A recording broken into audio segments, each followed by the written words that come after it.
السلام عليكم ورحمة الله وبركاته. لمان صاحبة الصوماليين ملك السؤال جوكتان يسكسوا نوضع ولسان جمعة المبارك. موضوع وحوق سابسين هي صدح قضب أو كلا شركة فرمي يوغندا يوحى وكسابسين هي قالوا كلامنا وحاول نبدي النوع أو وركسوا صارتي ورقد دي ملاش المستقبل قدرتي بيش عرب كجارها وضبطه الصوماليين كجوال عدبض قالوا كسدحان وحاول حاجة محمود أو شلي shiriyey golihiisa wasiirada una sheegay arin oo walwal ka qabo sidoo kale awaamir bixiyay saddexaas qodob ayaan isu taagi doonaa adiga waxaad ka codsanaysaa muuqaalkan like sartan la wadaagtaan saaxiibadii waayahay aynu ku bilaabno Uganda dalka Uganda maanta waxaa ka furmay shir u dhaxeeya wasiirada wadamada ay ciidamadu ka joogaan Soomaaliya wasiirada shirkoodu wuu soo dhamaaday waxayna muxuu ahaa wasiiradu isla garteen in howlgalka midowga Afrika ee Soomaaliya lagu daro muddo 18 bilood ilaa 24 bilood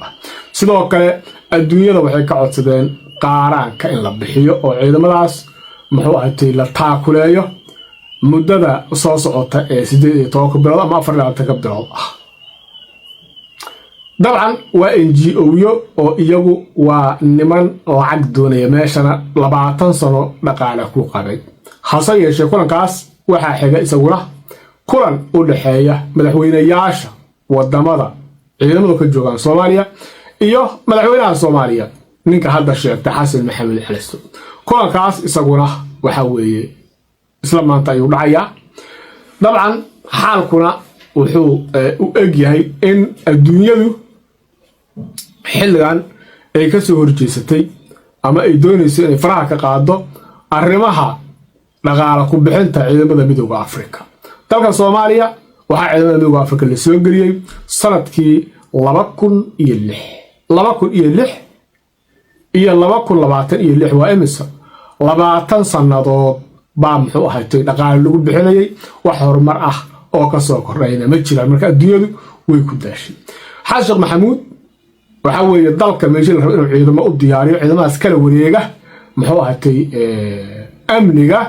ayuu wuxuu burburiyay ciidamadii ay samaysay dawladdiisa ka horeysay ee hogaaminayay madaxweyne maxamed cabdullaahi farmaajo markaasuu maanta calaalaya wuxuu leeyahay waliyaan leeyga tagin waraxo meesha kuma hayo argagixisa ay qabsanaysa sanadii bar ama muxuu ahaatay 2 sanadood halaysi هذا سراكيش اللي عربي يعلمني لو صوت طبري عندك اسمه حلقه كلا وريغانا حاج محمود سبرير iyo furmaha uula waaya waxa ka soo baxa kula kaas wara arki doona nabadii nool waxay war ka soo saartay warqadii kooxda mustaqbal ay u dirtay wadamada ciidamada ka joogan Soomaaliya warqadaas waxa ku qoray dalka in lagu celiyo xilligii ku meel gaarka ahaa maadaama muxuu ahaatay madaxweynaha hadda jira waqtigiisa dhamaaday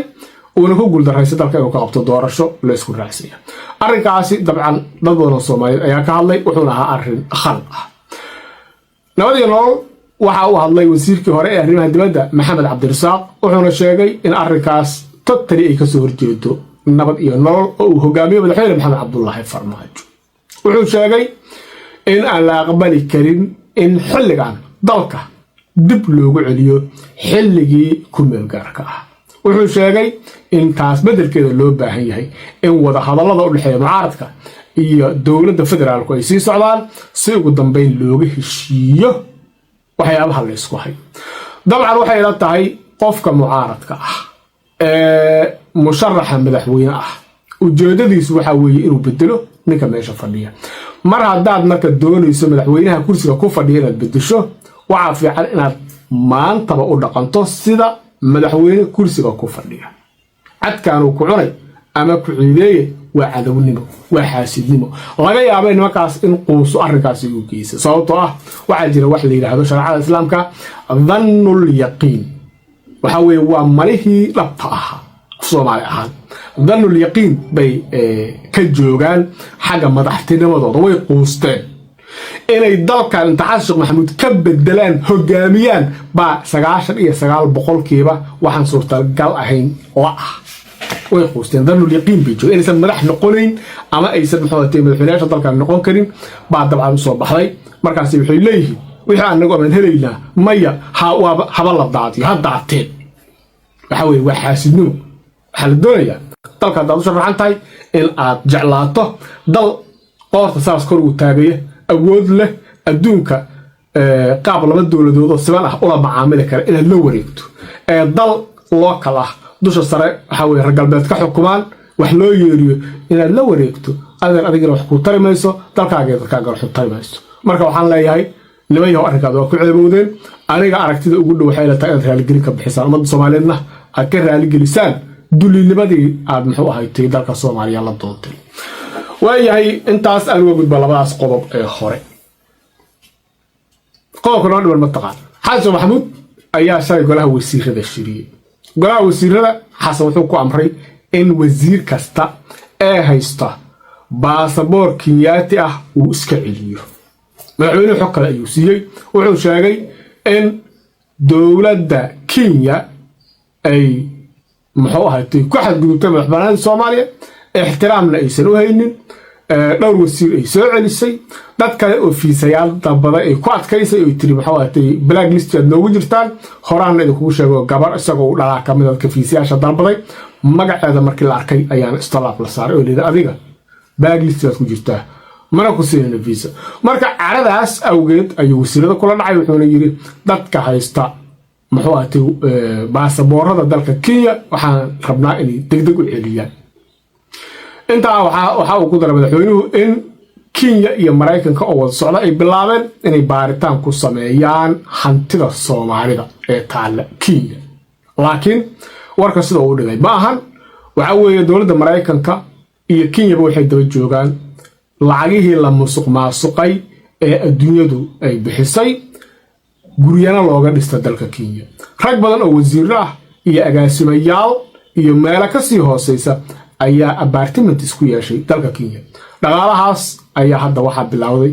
investigation lagu ogaanayo meesha ay ka yimaadeen walwalayn baahaya xasan baa kamid ah dadka guryaha waaweyn dabcan meesha ka dhistay ama caruurtiisa marka waxa weeye walwalkaas baahaya laakiin shaati kale u gelinaya wuxuu leeyahay hantidii Soomaalida ee isli baa hadda waxa la doonayaa in baaritaan lagu sameeyo maadaama Kenya isku dhacnay Kenya xumaan bay soo wadaa walwalku meesha uu ka haystana waxa weeye isaga iyo familkiisa inta ay meeshaas muxuu ahayd ku leeyihiin ba aqligaagu diidaya hadii lagu sheego waxa weeye marka dhulalkii laga dhacay shacabka Soomaaliya iyo dhaqaalihii adduunyadu ku caawisay inta sidooda ayaa inta bagiga looga baxay ayaa Kenya iyo Tanzania iyo meelo kale guryo looga samaystay waxa weeye marka waxay la tahay Xasan Maxamuud uu iska hadlay wasiir baasaboorka Kenyaatiga ah jid dheer u maray hadduu doono tuulooyin u soo seexday beeyii uu qaadanayay in wasaaradda yaro Xasan Sheekh Maxamuud hoos tagta darteed uusan u tuurin sababtoo ah dhalashada Kenya markuu iska celiyo wasiirku Xasan subax ku xigo xamsa dhihi karaa waxa weeye hebel marka uu iska hadlay laakiin anaga meesha waxa nooga soo baxay warwarka haysta dowladda Mareykanka waxay doonaysaa Xasan iyo tiimkiisa dabada inay deel uga kawiso iyadoo adeegsanaysa dowladda Kenya insha Allah ta'ala waxa ku soo kordha warkayna barnaamijkeena inta ku soo go'goynaya hada wabillahi tawfiiq assalamu alaykum wa rahmatullahi wa barakatuh